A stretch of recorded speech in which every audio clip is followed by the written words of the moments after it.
وعلى علي سيدنا شفيعنا محمد اللهم صل على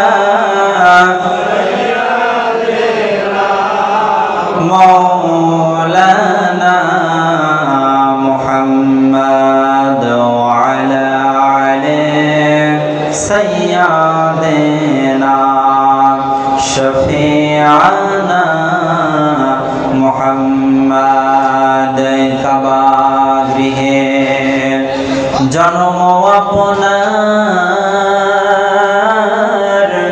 ইয়ালিয়ে মুর্তজা জোরে বল না মারহাবা। আর একটু জবান খুলে পড়ি না মারহাবা। কবরে জন্ম আপনার ইয়ালিয়ে মুর্তজা কুল মুমিনের মৌলা আপনি ইয়ালিয়ে মুর্তজা আল্লাহুম্মা সাল্লি সাইয়্যিদানা মাওলানা মুহাম্মদ ওয়া আলা আলি সাইয়্যিদানা শফিআনা মুহাম্মদ। আলহামদুলিল্লাহ, সমস্ত প্রশংসা তারিফ সেই মহান রব্বে কারিমের দরবারে যে মহান রব্বুল আলামিন আমাদেরকে আজকের এই পবিত্র সোহাদায়ে কারবালার স্মরণে পবিত্র মুহররম পাকে ৮ই মুহররমে যে মহান রব্বুল আলামিন আমাদেরকে গোয়ালন্দ ইমামবাড়া শরীফে আজকের এই মাহফিল বাকে হাজির হওয়ার মতো সুযোগ করে দিয়েছেন যে মহান রব, সেই মহান মুনিবের দরবারে জানাই লাখো কোটি শুকরিয়া। সকলে পড়ি আলহামদুলিল্লাহ। আর একটু জবান খুলে পড়ি আলহামদুলিল্লাহ। অতঃপর লক্ষ্য করে দরুদ সালাম সেই মানবতা মুফতির দূত সাইয়্যিদুল মুরসালিন খাতামান নবিয়্যিন রাহমাতুল লিল আলামিন, যেই নবী পাককে সৃষ্টি না করলে আল্লাহ রাব্বুল আলামিন পৃথিবীর কুল কায়নাত কোনো কিছুই সৃষ্টি করে দেন না। সেই নবী পাকের প্রতি, নবীর আওলাদ গণের প্রতি জানাই লক্ষ্য করে দরুদ সালাম। সকলেই পড়ি সাল্লাল্লাহু তাআলা আলাইহি ওয়া সাল্লাম। এবং লক্ষ্য কোটি তাজিম ও সুজুদ জানাই আমার আক মাওলা বড় হুজুর পাক কাবা কিবলার পবিত্র কদম মুবারকে এবং জামানার ইমাম, জামানার গৌস সাইয়্যিদনা মাওলানা মালজানা হযরত সৈয়দ শাহ ইয়াসুফ আলী আল কাদরি সাল্লাল্লাহু আলাইহি সাল্লাম পাকের কদমে জানাই লক্ষ্য করে ভক্তিপূর্ণ সালাম সুজুদ। যে মহান মালিক আমাদের মতো গুনাহগারদেরকে ইনাদের মতো পবিত্র দামান মুবারক ধরার মতো সৌভাগ্য আল্লাহ রাব্বুল আলামিন আমাদেরকে দান করছে, বলি আলহামদুলিল্লাহ। সম্মানিত উপস্থিতি, ইনাদের কদম মুবারকের যে কি দাম এটা আমরা রাসূল পাক সাল্লাল্লাহু আলাইহি সাল্লামের জীবনী থেকে আমরা খুঁজে পাই। ইনাদের কদম যেখানে পড়েছে সেখানে আরশের চেয়ে দামি হয়ে গেছে, সুবহানাল্লাহ বলে। ইনাদের এবং হুজুর পাকের কদম মুবারকের এতই দাম যে আল্লাহর আরশ পর্যন্ত, আল্লাহ রাসূল পাক সাল্লাল্লাহু আলাইহি সাল্লামের আরশে আল্লাহ রাসূলের কদম মুবারক দূরের কথা, তার জুতা মুবারকের এত দাম, জুতা আল্লাহ খুলতে দেয় না, সুবহানাল্লাহ বলে। সেই আওলাদ পাকের কদম মুবারক আজকে আমাদের ইমামবাড়া শরীফে পড়েছে ভাই। এই ইমামবাড়া শরীফ ওই আরশের চাইতে কোনো অংশ দামি কম, সুবহানাল্লাহ বলে। এই জন্য সম্মানিত উপস্থিতি, গুনাহগারদেরকে যে সেই পবিত্র কদম মুবারকের ছায়াতলে আমাদের মতো গুনাহগারদেরকে মাওলা পাক কবুল করেছে, এই জন্য শুকরিয়া জ্ঞাপন করি আলহামদুলিল্লাহ। কি বলেন, আপনারা খুশি না বেজার? ইমাম পাকের কদমে আসতে পেরে আপনারা খুশি না বেজার? খুশি। সম্মানিত উপস্থিতি, আজ সোহাদায়ে কারবালার স্মরণে আমরা মাতম পাক করি, রোনাজারি করি, বিলাপ করি।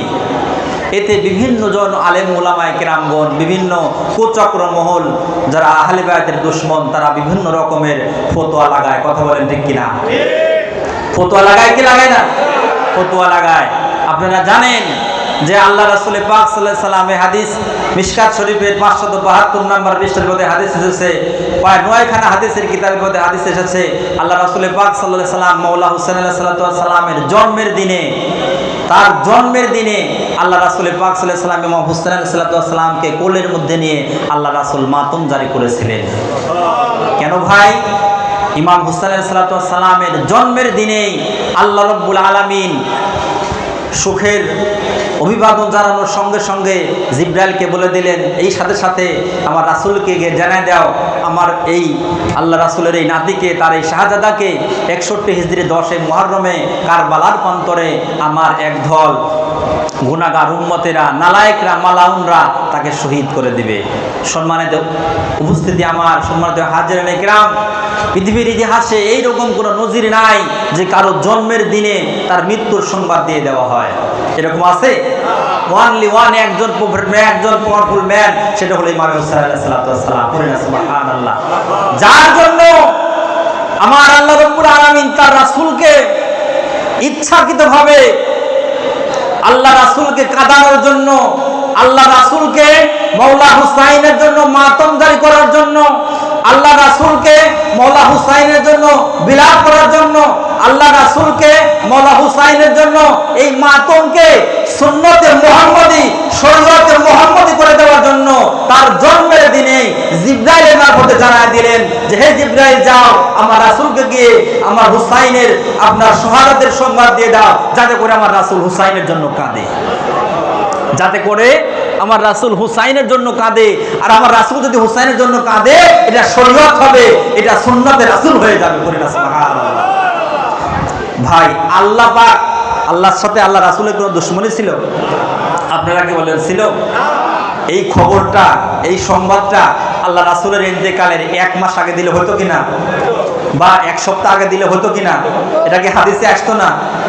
তাহলে এই জন্মের দিনে ইমাম হুসাইন আলাইহিস সালামের প্রায় 50 থেকে 56 বছর আগেই কেন এই সংবাদ দিলেন আল্লাহ? তাহলে এইখানে আল্লাহ পাক কি ইচ্ছা করে আমার রাসূলকে কাঁদাচ্ছেন না? যেদিন থেকে এই সংবাদ, এই এলান, এই বার্তা রাসূলের ঘরে এসেছে, তারপরের দিন থেকেই আহলে বায়াতের ঘরের আনন্দ ওই দিন থেকে শেষ হয়ে গেছে। তারপর থেকে আমার রাসূল আর কোনোদিন তার মুখে হাসি দেখা যায়? মওলাই আলীর মুখে আর কোনোদিন হাসি দেখা যায়? মা খাতুনে জান্নাত পাকের মুখে আর কোনোদিন হাসি দেখা যায়? মওলা হাসান আলাইহিস সালামের মুখে আর কোনোদিন হাসি দেখা যায়? এই দিনের এই খবরের পর থেকে তিনারা শুধু ইমাম হুসাইনের ওই কারবালা 61 হিজরি 10 মুহররমে মওলা হুসাইন শহীদ হবে, তার জন্য কে বিলাপ করবে, কে মাতম করবে, এই চিন্তা করেই তিনারা সারা জীবনটাকে অতিবাহিত করে দিয়ে গেছে। সম্মানিত উপস্থিতি, আজ সেই মওলা হুসাইনের জন্য আমরা মাতম করি, মাহফিল করি, রোনাজারি করি, বিলাপ করি, মারসিহা করি। এখানে বিভিন্ন জন বিভিন্ন ফতোয়া লাগায়। কি বলে? লাগায় কি লাগায় না? লাগায়। সম্মানিত উপস্থিতি, আসলে এই মাতমের বিষয়গুলো আগে আমাদেরকে কোরআন থেকে জানতে হবে। আগে আমাদেরকে কোরআন থেকে জানতে হবে যে আসলে যে আমরা যে মাতমটা করি, আমাদের থেকে কেউ বিদায় নিলে, আমাদের কোনো ভালোবাসার কোনো মানুষ আমাদের কাছ থেকে পর্দা নিলে, বিদায় নিলে, তাদের জন্য আমরা শোক জারি করতে পারবো কিনা, রোনা জারি করতে পারবো কিনা, বিলাপ করতে পারবো না। এটা তো আমাদের নিজেদের পরিবারের পরিজন গেল। আর সেই জায়গায় যদি আমার ইমানের জায়গা হয়, ভাই, আমার যদি আকা হয়, আমার যদি মওলা হয়, আমার মওলার সামনে আমি বিলাপ করতে পারবো কিনা, মাতম করতে পারবো কিনা, রোনাজারি করতে পারবো কিনা, এই কথাগুলো আমার আল্লাহ রাব্বুল আলামিন আজ থেকে প্রায় 1500 বছর আগে কোরআনের মধ্যে ওয়াজ করে দিয়েছেন। সুবহানাল্লাহ। সম্মানিত উপস্থিতি আমার, আমরা যা হযরতে ইয়াকুব আলাইহিস সালাম এবং হযরতে ইউসুফ আলাইহিস সালামের ঘটনা সূরা ইউসুফের মধ্যে আল্লাহ রাব্বুল আলামিন ডিটেইলস বর্ণনা করে দিয়েছেন। তার মধ্যে সূরা ইউসুফের 86 নম্বর আয়াত এবং 84 নম্বর আয়াত, এই দুইটা আয়াতে মওলাই কারীম মাতমের বিষয়ে, অর্থাৎ ইউসুফ আলাইহিস সালাম ইয়াকুব আলাইহিস সালামের কাছ থেকে যে হারিয়ে গিয়েছিলেন, এই ঘটনা আমরা সবাই জানি, কিন্তু এইখান থেকে আমাদের শিক্ষণীয় বিষয় আছে। ইয়াকুব আলাইহিস সালাম ইউসুফ আলাইহিস সালাম হারিয়ে যাওয়ার কারণে ইয়াকুব আলাইহিস সালাম তার জন্য কান্নাকাটি করতেন। কতদিন কান্নাকাটি করতেন? তাফসীরের ভিতরে এসেছে আপনার 80 বছর যাবৎকাল। কতদিন? 80 বছর। তাফসীরের ভিতরে এসেছে যে তিনি 80 বছর পর্যন্ত ইউসুফ আলাইহিস সালামের জন্য তিনি কান্নাকাটি করতেন, রোনাজারি করতেন, বিলাপ করতেন। 80 বছর ধরে ইয়াকুব আলাইহিস সালাম তার পুত্র ইউসুফ আলাইহিস সালামের জন্য কান্নাকাটি করতেন।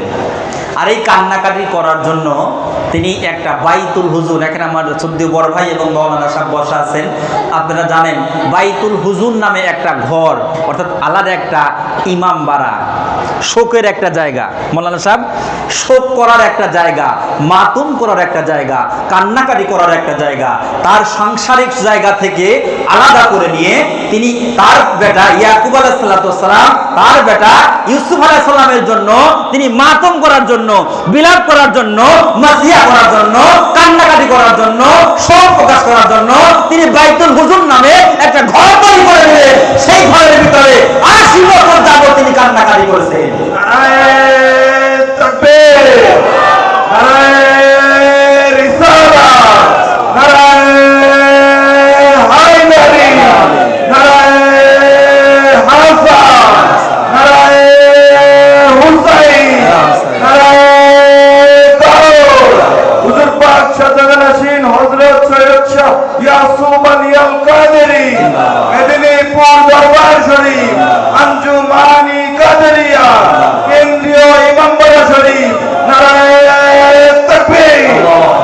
সম্মানিত মুসলিম আমার, আল্লাহ রাব্বুল আলামিন সূরা ইউসুফ, আমরা যেহেতু কোরআনের হাফেজ বলা ঠিক না, আমার মাফ করবেন বেয়াদবি, আমি এই হাদিসের রদ বদলের ব্যাপারে, রহিতর ব্যাপারে, অর্থাৎ কোরআনের ভিতরে কোন আয়াত আল্লাহ পাক রহিত করেন, এই মাসলাগুলো আছে, কিন্তু সূরা ইউসুফের ভিতরে কোনো আয়াত রহিত হয় না। ইমাম মাওলানা সাহেব, আয়াত যে রদবদল হয় অর্থাৎ বাতিল হয় যে বিষয় যাকে বলা হয়, তো কোরআনের সূরা ইউসুফের ভিতরে কোনো আয়াত রহিত হয় নাই, বুঝবেন কথাটা। অর্থাৎ অন্যান্য সূরার ভিতরে আয়াত রহিত হয়েছে, আমরা যেহেতু মাওলানা নিয়ে পড়াশোনা করেছি, আমরা এই বিষয়গুলো পড়ে এসেছি ভাই। তো সূরা ইউসুফের ভিতরে কোনো আয়াত রহিত হয়, যে সমস্ত সূরাগুলোর ভিতরে আয়াত রহিত হয়েছে তার মধ্যে এই সূরা ইউসুফ নাই। তার মানে সূরা ইউসুফের ভিতরে কোনো আয়াত রহিত হয় নাই। এখন কথা হলো যে আল্লাহ রাব্বুল আলামিন হযরত ইয়াকুব আলাইহিস সালাম একজন নবী, একজন প্রফেট ম্যান, একজন নবী, এবং ইউসুফ আলাইহিস সালাম একজন নবী। একজন নবী হয়ে আরেকজন নবী নয়, তার সন্তানের জন্য কাঁদছেন। কার জন্য? একজন নবী হয়ে আরেকজন নবী নয়, তার সন্তানের জন্য কাঁদছেন। নবী তো আছে, কিন্তু তারপরেও কি তার সন্তান, তারপরে তার সন্তান। এখন এই যে 80 বছর যাবৎকাল তিনি যে কান্নাকাটি করলেন, মাতম জারি করলেন, বিলাপ করলেন, এবং বিলাপ করার জন্য, মাতম জারি করার জন্য তিনি আলাদা একটা ঘর তৈরি করে নিলেন। আর সেই ঘরে তিনি কাউকে ঢুকতে দিতেন না, সেই ঘরের ভিতরে তিনি কাঁদতেন। বলে তিনি এমন কান্নাকাটি করতেন যে 80 বছর কাঁদতে কাঁদতে কাঁদতে কাঁদতে তার চক্ষু দুটো অন্ধ হয়ে গিয়েছিল, সাদা হয়ে গিয়েছিল, তিনি আর চোখে দেখতে পাতেন না। বুঝতে পারছেন? তার চোখ দুইটা অন্ধ হয়ে গিয়েছিল। এখন আমার বিষয় আপনাদের কাছে জানা, আল্লাহ রাব্বুল আলামিন ইয়াকুব আলাইহিস সালামকে একবারও বললেন না যে ইয়াকুব তুমি আমার ইবাদত ছেড়ে দিয়ে, আমার ইবাদত বন্দিগি ফেলে রেখে তুমি তোমার বেটার সঙ্গে শুধু কান্নাকাটি করতেছো, এই জন্য কি আমি তোমাকে প্রেরণ করেছি? আমার কথা বুঝবেন আপনারা? আমি কি তোমাকে এই জন্য প্রেরণ করেছি? আমি তোমাকে নবী হিসাবে প্রেরণ করেছি, তোমার রিসালাতের দাওয়াত দিয়ে যাবে, কালেমার দাওয়াত দিয়ে যাবে, দিন প্রচার করবে, অথচ তুমি 80 বছর যাবত তোমার বেটার জন্য কান্না করে অতিবাহিত করে দিচ্ছ। এরকম কোনো কথা কোরআনে আল্লাহ বলছে নাকি? কি বলেন, আপনাদের কি মনে হয় বলছে? আল্লাহ রাব্বুল আলামিন এরকম কোনো কথা কোরআনে বলেন নাই, বরঞ্চ আল্লাহ রাব্বুল আলামিন খুশি হয়ে, দেখেন আপনারা হাদিস পাক শুনলে বুঝতে পারবেন, ইয়াকুব আলাইহিস সালাম এই যে এইভাবে কান্নাকাটি করতে করতে তার চক্ষু দুইটা অন্ধ হয়ে গিয়েছিল, সাদা হয়ে গিয়েছিল। হঠাৎ করে একদিন তখন হজরতে ইউসুফ আলাইহিস সালাম আপনার মিশরের জেলখানার মধ্যে ছিলেন, মিশরের জেলখানার মধ্যে ছিলেন। আপনারা ঘটনা জানেন। জেলখানার মধ্যে থাকা অবস্থায় একদিন হজরতে জিবরাইল আলাইহিস সালাম ইউসুফ আলাইহিস সালামের কাছে আসলেন, তাশরিফ নিয়ে আসলেন। আসার পরে হজরতে ইউসুফ আলাইহিস সালাম জিবরাইল আলাইহিস সালাতু ওয়াস সালাম দেখে মুস্কি মুস্কি হাসতেছেন, সুবহানাল্লাহ বলে। কেন মুস্কি মুস্কি হাসতেছেন? ওই যে কুয়ার ভিতরে পড়েছিল, ওই সময় হযরতে জিবরাইল আলাইহিস সালাম তাকে উদ্ধার করেছিলেন, তাকে বাঁচিয়েছিলেন, তার ফেসটা তার মনে আছে, যার জন্য সে মুস্কি মুস্কি হাসতেছে আর বলতেছে যে ভাই আপনিই তো আমাকে কুয়ার ভিতরে রক্ষা করেছিলেন, তো ভাই আপনি যে আসছেন আমার কাছে কি সংবাদ নিয়ে আসছেন, কি সংবাদ নিয়ে এসেছেন? তখন হযরতে জিবরাইল আলাইহিস সালাম বললেন যে আমি সংবাদ নিয়ে এসেছি, আমি আপনার বাবার সম্পর্কে জানানোর জন্য আপনার কাছে এসেছি। আপনার বাবার সম্পর্কে ইউসুফ আলাইহিস সালাম জিজ্ঞাসা করে, আমার বাবার সম্পর্কে আপনার কোনো খবর আছে কিনা? বলে হ্যাঁ আছে। কি খবর? বলে আপনার আব্বাজান আপনার জন্য কান্নাকাটি করতে করতে তার চক্ষু দুইটা অন্ধ হয়ে গেছে। খেয়াল করবেন, আপনার আব্বাজান আপনার জন্য কান্নাকাটি করতে করতে আপনার চক্ষু দুইটা কি হয়ে গেছে? অন্ধ হয়ে গিয়েছে। এই হাদিস কে কে বর্ণনা করেছেন? ইমাম সুয়ুতি তার তাফসির আদ-দুররে মনসুরের ৮তম খণ্ডের ৩০৫ এবং ৩০৬ নম্বর পৃষ্ঠায় এই হাদিসে পাক উল্লেখ করেছেন। ইমাম তাবারানি তার তাফসিরে তাবারানির ১৩তম খণ্ড ৪৯ পৃষ্ঠায় হাদিস পাক বর্ণনা করেছেন এবং ইবনে আবি হাতেম তার ৮ম খণ্ডের ২১৮৬ নম্বর পৃষ্ঠায় এই হাদিসে পাক উল্লেখ করেছেন। হাদিস পাক ছিল এই যে ইমাম ইবনে জারির হযরতে হাসান হতে তিনি নবী করিম সাল্লাল্লাহু আলাইহি সাল্লাম হতে বর্ণনা করেন, নবী পাক সাল্লাল্লাহু আলাইহি সাল্লামকে জিজ্ঞাসা করা হলো যে হযরতে ইয়াকুব আলাইহিস সালাতু ওয়াস সালাম এর পুত্রের উপর কতটা দুঃখ ছিল, অর্থাৎ ইয়াকুব আলাইহিস সালাতু ওয়াস সালাম যে তার পুত্রের শোকে যে তিনি কান্নাকাটি করছেন, এই কান্নাকাটির এই দুঃখটা মানে এর ওয়েট ছিল কেমন, এর গভীরতা ছিল কেমন। তখন হযরতে রাসূল পাক সাল্লাল্লাহু আলাইহি সাল্লাম বললেন যে কোনো মায়ের যদি সন্তান মারা যায়, বাচ্চা সন্তান অর্থাৎ শিশু সন্তান যদি মারা যায়, ওই মা যতটুকুন কষ্ট পায়, এইরকম ৭০ জন মায়ের কষ্টকে, বেদনাকে, দুঃখকে একত্রিত করলে যতটুকুন কষ্ট হয় অতটুকুন কষ্ট হযরতে ইয়াকুব আলাইহিস সালাম পেয়েছিলেন। হযরতে ইয়াকুব আলাইহিস সালাম এতটাই কষ্ট পেয়েছিলেন যে যদি কোনো মায়ের শিশু সন্তান মারা যায় আর এই রকম যদি ৭০ জন মাকে যদি একত্রিত করা হয় আর এই ৭০ জন মায়ের বেদনাকে, কষ্টকে যদি একত্রিত করে যে পরিমাণ কষ্ট হবে, এই পরিমাণ কষ্ট হযরতে ইয়াকুব আলাইহিস সালাম পেয়েছিলেন। হযরতে ইউসুফ আলাইহিস সালাম জিবরাইল আলাইহিস সালামকে জিজ্ঞাসা করতেছেন যে ভাই জিবরাইল, আমার আব্বাজান যে আমার জন্য তার পুত্রর শোকে এই যে তিনি কান্নাকাটি করলেন, এর জন্য কোনো প্রতিদান আছে কিনা? সুবহানাল্লাহ বলবেন না? আল্লাহর নবীদেরকে কথা শিখায় দেওয়া লাগে, কি বলেন? শিখাই দিতে হয়।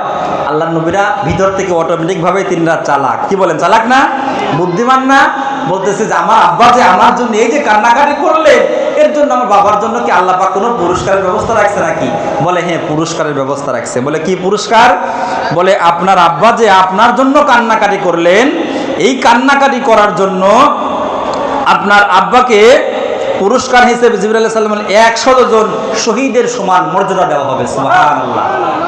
১০০ জন শহীদের সমান মর্যাদা দেওয়া হবে আপনার পিতাকে। সুবহানাল্লাহ। তাহলে বিষয়টা খেয়াল করেন, ইয়াকুব আলাইহিস সালাম তার সন্তান হযরতে ইউসুফ আলাইহিস সালামের জন্য কান্নাকাটি করলেন ৮০ বছর। কাঁদতে কাঁদতে তার চক্ষু দুইটা সাদা হয়ে গেল। আল্লাহ রাব্বুল আলামিন এই পর্যন্ত একটা দিন ওই ৮০ বছরে একবারও বলে নাই যে তোমার ছেলের জন্য তুমি কান্নাকাটি করো না। আরও বরং সে কান্নাকাটি করার জন্য আলাদা একটা ঘর আমরা যা ইমাম ভাড়া তৈরি করেছি, বুঝতে পারতেছেন তো? এই ইমাম ভাড়া ভাই কোরআন থেকে এসেছে। কান্নাকাটি করার জন্য, মাতম করার জন্য, বিলাপ করার জন্য ইয়াকুব আলাইহিস সালাম ঘর করেছিল। তো ভাই আমরা মাওলা হুসাইনের জন্য, আমরা মাওলা আলী আকবরের জন্য, আমরা মাওলা আলী আকবরের জন্য, ওই দুধের শিশু আলী আকবরের জন্য যদি আমরা ইমাম ভাড়া শরীফ করি, আমার ইয়াকুব নবী যদি তার সন্তানের জন্য করে থাকে, ভাই আমরা আমাদের আকার জন্য, আমাদের মাওলার জন্য, আমাদের বড় হুজুর পাকের জন্য যদি আমরা ইমাম ভাড়া করে থাকি, এখানে কোরআন থেকে সাবিত হয় ইয়াকুব আলাইহিস সালাম তার সন্তানের জন্য করে থাকে, আমরা হুসাইনের জন্য করতে পারবো কি পারবো না? কথা বলেন ঠিক কিনা? আমরা মাওলা হুসাইনের জন্য করতে পারবো কিনা? এটা কোরআন প্রমাণ করে যে হে ভাই, এটা তো আওলাদে ইয়াকুব নয়, এটা আওলাদে মুস্তাফা আছে, আওলাদে আলী হয়, এটা আওলাদে আলী, আওলাদে রাসূল। তো ইয়াকুব আলাইহিস সালামের সন্তানের জন্য যদি আল্লাহর নবী যদি আপনার বাইতুল হুজুন তৈরি করতে পারে, তো আওলাদে রাসূলের জন্য ইমামবাড়া তৈরি হবে না কেন? কি বলেন, হবে কি হবে না? শুধু হয় না, আর সারা বিশ্বে ইমামবাড়া শরীফের অভাব নাই। কি বলেন, আছে? বিদআতের ফতোয়া দিয়ে বন্ধ করতে পেরেছে, নাজায়েজের ফতোয়া দিয়ে বন্ধ করতে পেরেছে, শিরকের ফতোয়া দিয়ে বন্ধ করতে পেরেছে? পারবে না, কারণ এদের পক্ষে হলো আমার আল্লাহ আছে। কথা বলেন ঠিক কিনা? এই জন্য সম্মানিত উপস্থিতি আমার, ইয়াকুব আলাইহিস সালাম তার সন্তানের জন্য যদি কান্নাকাটি করার কারণে, মাতম জারি করার কারণে, বিলাপ করার কারণে যদি আল্লাহ রাব্বুল আলামিন তাকে 100 জন শহীদের মর্যাদা দান করে, তো ভাই এটা তো আওলাদে ইয়াকুব নয়, এটা আওলাদে ইয়াকুব নয়, এটা আওলাদে ইউসুফ নয়, এটা হলো আওলাদে রাসূল, এটা আওলাদে আলী, আওলাদে খাতুনে জান্নাত, আওলাদে ফাতেমাতুজ জোহরা, এটা আওলাদে হুসাইন, ইমামে হুসাইন আলী মাকাম হচ্ছে আওলাদে রাসূল আছে। সুবহানাল্লাহ। তো তার জন্য কান্নাকাটি করলে আল্লাহ পাক কতজন শহীদের মর্যাদা দান করবে এটা আল্লাহ ছাড়া কেউ জানে না। বলে ঠিক কিনা?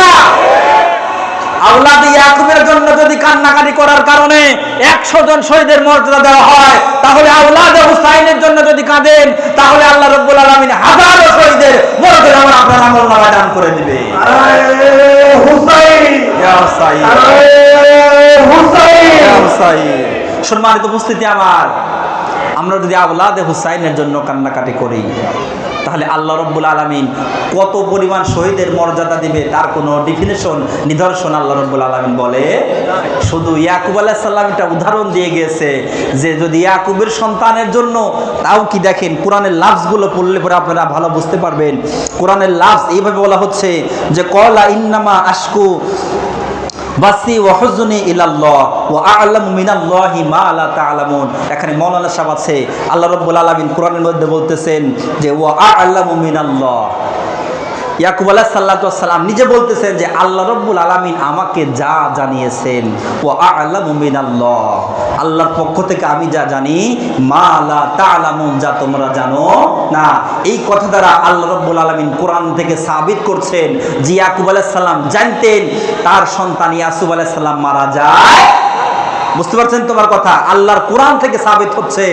সূরা ইউসুফের 86 নম্বর আয়াতে আপনারা বাংলা ডিকশনারি খুলে দেখবেন, এই কথার দ্বারা তিনি বুঝিয়েছেন। তিনি বললেন, আমি তো আমার বেদনা ও দুঃখ কেবলমাত্র আল্লাহর সমীপে নিবেদন করছি এবং আল্লাহর পক্ষ থেকে আমি যা জানি তা তোমরা জানো না। সুবহানাল্লাহ। এই যে আমি যা জানি এটার দ্বারাই তিনি বুঝাচ্ছেন, অর্থাৎ আল্লাহ রাব্বুল আলামিন আমাকে জানিয়েছেন যে আমার ইউসুফ মারা যায়। বুঝতে পারছেন তো? আল্লাহ রাব্বুল আলামিন বুঝাচ্ছেন যে আমার ইউসুফ মারা যায় নাই, মা লা তা'লামুন, যা তোমরা জানো, তোমরা উপলব্ধি করতে পারো না, তোমরা জানো না, যে আল্লাহ রাব্বুল আলামিন আমাকে জানিয়েছেন। তাহলে সম্মানিত উপস্থিতি আমার, যদি ইয়াকুব আলাইহিস সালাম যদি জানেন যে আমার সন্তান ইউসুফ আলাইহিস সালাম মারা যায় নাই, শুধু হারিয়ে গেছে, একে আমি আবার ফিরে পাবো, এর কি আছে? আশা আছে। সেই আশা নিয়ে, সেই বুক ভরা ব্যথা নিয়ে, আশা নিয়ে হযরত ইয়াকুব আলাইহিস সালাম 80 বছর কান্নাকাটি করার পরে তারপরে তিনার সঙ্গে সাক্ষাৎ হলেন, তাকে পেলেন। ওখানে অনেক হিস্টোরি, অনেক ঘটনা। তারপরে আপনার কি ইমাম হুসাইন আলাইহিস সালাম তো ভাই আর কোনোদিন আমাদের মাঝে আসবে? ইমাম হুসাইন আলাইহিস সালাম তো আমাদের কোনোদিন আসবে? আর কোনোদিন আমাদের মাঝে আসবে না। ইমাম হুসাইন আলাইহিস সালাম এই যে আমাদের কাছ থেকে 61-10 মুহররম বিদায় নিয়েছে, আর কিন্তু কোনোদিন তিনি ফিরে আসবে না। তো ইয়াকুব নবী যদি তার সন্তান ইউসুফের জন্য বেঁচে আছে জেনেও যদি কান্নাকাটি করে, মাতম করে, তো ভাই আমরা তো মাওলা হুসাইন হারা, আমরা মাওলা পাক হারা, আমরা আলী আসগর হারা, আমরা আলী আকবর হারা, আমরা আব্বাস সালামদার হারা। আমরা এনাদের জন্য যে শোক করছি, এই শোক আমাদের শেষ হইবার নয়, কারণ এদেরকে আমরা আর কোনোদিন ফিরে পাবো না। তাহলে আমাদের শোকের গভীরতা কেমন হওয়া দরকার? এই জন্য সম্মানিত উপস্থিতি, আল্লাহ রাসূল পাক সাল্লাল্লাহু আলাইহি সাল্লাম দেখেন, আল্লাহ রাসূল ইমাম হুসাইন আলাইহিস সালামের জন্মের দিনে তিনি কান্নাকাটি করেছেন। এবং যেদিন কারবালার 61 হিজরি 10 মুহররমে মাওলা হুসাইন আলাইহিস সালাম কারবালার প্রান্তরে যখন তিনি শহীদ হয়, সেই শহীদের খবর আল্লাহ রাসূল সর্বপ্রথম আপনার মক্কাতে হযরতে আব্বাস রাদিয়াল্লাহু তাআলা আনহু, আব্দুল্লাহ ইবনে আব্বাস রাদিয়াল্লাহু তাআলা আনহুর কাছে খবর পৌঁছায় এবং মদিনাতে হযরতে সালমা রাদিয়াল্লাহু তাআলা আনহার কাছে খবর পৌঁছায়। ইমাম সাহেব সর্বপ্রথম এই দেখেন কারবালার ঘটনার হিস্টোরিও, কারবালার জমিনের ঘটনাটাও সর্বপ্রথম স্বপ্নযোগে একই টাইমে একই সময়ে দুইজন ব্যক্তি দুই জায়গায় আরাম করছিলেন। দুইজন ব্যক্তি, হাদিসের লাফজ এইভাবে যে দুইজন ব্যক্তি, হযরতে আব্দুল্লাহ ইবনে আব্বাস মক্কাতে তিনি ওই আপনার দুই পরের সময় আপনার সৌদিতে অর্থাৎ সুন্নতে সিস্টেম হলো যে দুই পরের সময় খাওয়ার পরে একটু কাইলুল্লাহ করতে হয়। তৎকালীন যুগের মানুষেরা, আরব দেশের মানুষেরা এই কাইলুল্লাহ করতেন, অর্থাৎ দুই পরে খাবার পরে তারা একটু বিশ্রাম করে, আরবিতে বলা হয় কাইলুল্লাহ করা, একটু বিশ্রাম করতেন। এই বিশ্রাম করতেছে মক্কাতে হযরতে আব্দুল্লাহ ইবনে আব্বাস আর মদিনাতে হযরতে সালমা রাদিয়াল্লাহু তাআলা আনহা, দুইজন দুই জায়গায় বিশ্রাম করছে। আর এই বিশ্রামে তিনারা নিদ্রায় ঘুম এসে গেছে। আর ওই ঘুমের ঘরে 61 হিজরি 10 মুহররমে কারবালার প্রান্তর থেকে আমার রাসূল পাক সাল্লাল্লাহু আলাইহি সাল্লাম স্বপ্নযোগে হযরত আব্দুল্লাহ ইবনে আব্বাস এবং উম্মে সালমা রাদিয়াল্লাহু তাআলা আনহাকে স্বপ্নের মধ্যে জানায় দিচ্ছেন যে আব্বাস, আজকে হলো সেই দিন, আজকে হলো সেই আদিম দিন, আজকে আমার বেটা হুসাইন কারবালার প্রান্তরে শহীদ হয়ে গেছে। এই যে দেখো আমার অবস্থা, আমি কারবালার প্রান্তরে হামাগুড়ি খেয়েছি, কারবালার প্রান্তরে আমার দাড়িতে মাটি, আমার মুখে মাটি, আমার মাথায় মাটি, আমার সম্পূর্ণ শরীরে মাটি, আমার হাতে একটা বোতল, এই বোতলের মধ্যে আমি সারা দিন ভরে আমি এই কারবালা ইমাম পাকদের রক্তগুলো হাজির করেছি, উপস্থিত করেছি। ভাই একই টাইমে আজ পর্যন্ত কোন মানুষ, কোন তাহাজ্জুদ গুজার মানুষ আল্লাহ রাসূলের জিয়ারত, আজ পর্যন্ত কেউ আল্লাহ রাসূলকে নামাজ পড়া অবস্থায় দেখে নাই। আজ পর্যন্ত কেউ স্বপ্নযোগে আল্লাহ রাসূলকে আপনার জিয়ারত করা অবস্থায় দেখে নাই। আজ পর্যন্ত কোন মানুষ আল্লাহ রাসূলকে ইবাদত বন্দি করা অবস্থায় দেখে নাই। কিন্তু আল্লাহ রাসূলকে স্বপ্নযোগে ওই মদিনা এবং মক্কায় দুইজন ব্যক্তি মাওলা হুসাইনের জন্য মাতমদারি করা অবস্থায় দেখেছেন। কথা বলেন ঠিক কিনা? সম্মানিত উপস্থিতি, আমার মাওলা হুসাইনের জন্য মাতম জারি করার খবরও সর্বপ্রথম আল্লাহ রাসূল দিয়েছেন এবং একই সময়ে মক্কাতেও খবর দিচ্ছেন এবং মদিনাতেও খবর দিচ্ছেন। অর্থাৎ ইমাম হুসাইনের এই বার্তা, ইমাম হুসাইনের এই মুহররম মাসের এই এলান, এটা করা রাসূলের পাক সাল্লাল্লাহু আলাইহি ওয়াসাল্লাম, এটা বাবলিতে শুধু নয়, এটা তিনি শরীয়তের সুন্নাত করে দিয়ে গেলেন। ভাই, তিনি যে স্বপ্নে যোগে ইলহামের মাধ্যমে স্বপ্নের যোগে যে ওহী করলেন, এটা হাদিস শরীফের মধ্যে এসেছে। আল্লাহ রাসূলের কথা কাজ এবং সাহাবীদের কথা কাজকে কি বলে?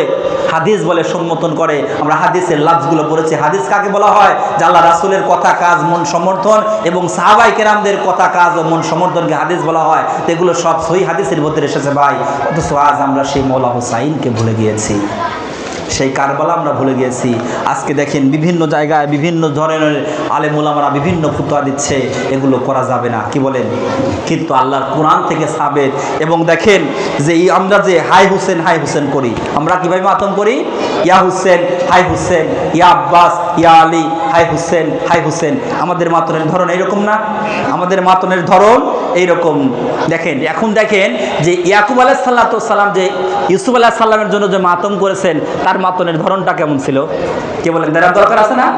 এখন আল্লাহ রাব্বুল আলামিন কোরআনে কারিমে সূরা ইউসুফের 84 নম্বর আয়াতের ভিতরে বলতেছেন যে ওয়াতাওয়াল্লা আনহুম ওয়া ক্বালা ইয়া আসাফা আলা ইউসুফ। লাফজটা খেয়াল করেন, কোরআনের লাফজ বলতেছি। এটা আপনারা আমাদের পাবনা থেকে বানায় এসে বলতেছি না, মুন্সিবাজার থেকে বানায় এসে বলতেছি না। আপনারা কোরআন খোলেন, কোরআনের কারিমের সূরা ইউসুফের 84 নম্বর আয়াত খোলেন, দেখেন আল্লাহ রাব্বুল আলামিন বলতেছেন ওয়াতাওয়াল্লা আনহুম ওয়া ক্বালা ইয়া আসাফা আলা ইউসুফ। অর্থাৎ ইয়াকুব আলাইহিস সালাম এই যে 80 বছর তিনি কান্নাকারি করেছেন, এই 80 বছর কান্নাকারি ধরান ছিল এরকম যে ইয়া ইউসুফ, ইয়া ইউসুফের বাংলা হলো হাই ইউসুফ, হাই ইউসুফ, হাই ইউসুফ। আমরা যে হাই হোসেন করি, ইয়াকুব আলাইহিস সালাম এইভাবে কান্নাকারি করেছিলেন, রোনাজারি করেছিলেন, বিলাপ করেছিলেন, মাতম করেছিলেন, ইয়া আসাফা আলা ইউসুফ, হাই ইউসুফ, হাই ইউসুফ। আমরা আজকে প্রায় 26 বছর, আমরা প্রায় 1400-1500 বছর পরে ইমাম হুসাইনের জন্য সেই একই ধরনের, সেই নবীদের সুন্নত পালন করছি, একই ধরনের আমরা সেইভাবে মাতম করছি, হাই হুসেন, হাই হুসেন, হাই হুসেন। কথা বলেন ঠিক কিনা? আমরা সেই একই ধরনের মাতম করছি, আমরা কোরআনের বাইরে কোনো কিছু বলছি। এই জন্য সম্মানিত উপস্থিতি আমার, আজ আমরা সামনে যে আশুরা পাকের দিন আসছে, আশুরা পাকের দিনটা যে কত বড় আজিম দিন, এটা যদি আমরা দেখতে পারতাম তাহলে এই দিনের জন্য আমরা কোরবান হয়ে যেতাম ভাই। কারবালা যেটা কি একটা ঘটনা, কি একটা কাহিনী। আপনারা খাজা মঈনুদ্দিন রহমাতুল্লাহ ভাষায় জানেন, শুনেছেন যে শাহ আস্তে হুসাইন, দিন আস্তে হুসাইন, দিন পানা আস্তে হুসাইন, সরদারে না দাদে দাস দরদস্তে ইয়াজিদ, হক্কাকে বিনায়ে লা ইলাহা আস্তে হুসাইন। আপনারা দিনের ভিত্তি সম্পর্কে বুঝতে গেলে খাজা মঈনুদ্দিন রহমাতুল্লাহর জীবনী থেকে দেখেন, তিনি বলতেছেন যে দিন পানা আস্তে হুসাইন, দিন পানা আস্তে হুসাইন। তিনি তার ভাষায় বলতেছেন যে দিন এসে ইমাম হুসাইনের কদমে, ওই কারবালার জমিনে এসে ইমাম হুসাইনের কদমে সে পানা চাচ্ছে যে মওলা, মওলা হে মওলা পাক, আমি দিন শেষ হয়ে যাচ্ছি, আমি আপনার কদমে এসে আশ্রয় চাচ্ছি, আমি আমার জীবন ভিক্ষা চাচ্ছি, আমি দিন আশ্রয় খুঁজছি, আমাকে আপনি আশ্রয় দেন। দিন পানা আস্তে হুসাইন, দিন এসে ইমাম হুসাইনের কাছে পানা চাচ্ছে। আজকে যে ধর্মের নামে আপনি মিলাদ পড়েন, আপনি মাথায় টুপি দেন, আপনি লক্ষ লক্ষ টাকা বায়না করে যে আজকে ওয়াজ করে টাকা নিয়ে যান, এই দিন দিন শেষ হয়ে গিয়েছিল, এই দিন ধ্বংস হয়ে গিয়েছিল, এই দিন কারবালার ময়দানে দাফন হয়ে যেত। যদি আমার মওলা হুসাইন ওই কারবালার জমিনে এদিনের হাতে হাত দিয়ে দিতেন তাহলে দিন ওইখানে শেষ হয়ে যেত। মওলা হুসাইন দেখলেন দিন এসে আমার কদমে এসেছে, তার মানে এই দিনকে যদি আমি রক্ষা করতে হয় তাহলে আমাকে জীবন দিতে হবে, আমার আলী আকবরের জীবন দিতে হবে, আমার আলী আকবরের জীবন দিতে হবে, আমার আব্বাস আলমের জীবন দিতে হবে, আমার আহলে বায়তের জীবন দিতে হবে, আমি মওলা হুসাইনের জীবন দিতে হবে। আর এই রক্তের বিনিময়ে এই দিন আবার জিন্দা হয়ে যাবে। কথা বলে ঠিক কিনা? এই জন্য কবি বলেছেন যে ইসলাম জিন্দা হতা হয় হার কারবালা কি বাদ, অর্থাৎ ইসলাম জিন্দা হয়েছে কারবালার ময়দানে ইমাম হুসাইনের রক্তের বিনিময়ে। কথা বলে ঠিক কিনা? ভাই আমাদের শরীরে যদি ক্যান্সার ধরে যায় কি বলেন, ব্লাড দিতে হয়, রক্ত দিতে হয়, দিতে হয় কি হয় না? কথা বলেন, দিতে হয় কি হয় না? ক্যান্সার হলে কি দিতে হয়? ব্লাড দিতে হয়, রক্ত দিতে হয়। তো ভাই দিন ইসলামের ভিতরে ক্যান্সার ধরে গিয়েছিল, বুঝতে পারছেন আমার কথা? এজিদরা মাহবিয়ারা দিনের ভিতরে কি ঢোকায় দিয়েছিল? ক্যান্সার ঢোকায় দিয়েছিল, ক্যান্সার। বুঝতে পারছেন আমার কথা? এই ক্যান্সারকে বাঁচানোর জন্য, এই ক্যান্সার থেকে মুক্তি করার জন্য এই যেমন তেমন পিলারের রক্ত দিলে হবে? কথা বলেন। যাদের ঘরে দিন এসেছে, যারা দিনের ধারক বাহক, অর্থাৎ সেই নূরওয়ালা নূরের রক্ত দিয়ে এই দিনকে আবার চিন্তা করতে হবে। এই জন্য কারবালার ময়দানে ইমাম হুসাইন দেখলেন আজকে ধর্মের ভিতরে যে ক্যান্সার ধরেছে, এই ক্যান্সার থেকে মুক্তি দিতে হবে, এই ক্যান্সার থেকে এই ভাইরাস দূর করতে হলে আমি মওলা হুসাইনের রক্ত দিতে হবে। আমার দুধের শিশু মাসুম বাচ্চা আলী আকবরের রক্ত দিয়ে আমার এই নানা গানের দিনকে চিন্তা করে যেতে হবে। কথা বলেন ঠিক কিনা? এই জন্য মওলা হুসাইন সেই দিনের ক্যান্সারকে দূর করার জন্য নিজের রক্ত দিয়েছেন, আলী আকবরের রক্ত দিয়েছেন, আবুল কাসেমের রক্ত দিয়েছেন, আলী আকবরের রক্ত দিয়েছেন, আব্বাস আলমগীরের রক্ত দিয়েছেন, একে একে 72 জনের রক্ত দিয়ে এই দিনের ক্যান্সার দূর করে দিয়ে গেছেন। এই জন্য পৃথিবীর ইতিহাসে দুই শ্রেণীর মুসলমান ইমাম হুসাইন দিয়ে গিয়েছেন, একটা হলো এজিদে মুসলমান আর একটা হলো হুসাইনি মুসলমান। আমরা সবাই হুসাইনি মুসলমান হতে চাই কি চাই না?